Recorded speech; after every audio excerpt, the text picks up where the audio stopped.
Hello, my name is Jeff van Holst and I'm from Belgium.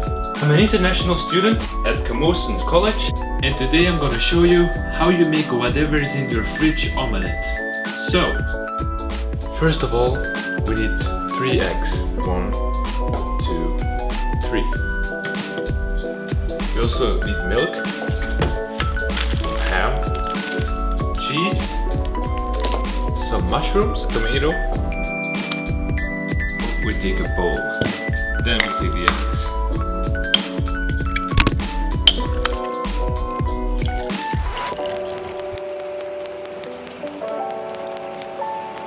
Azilkum.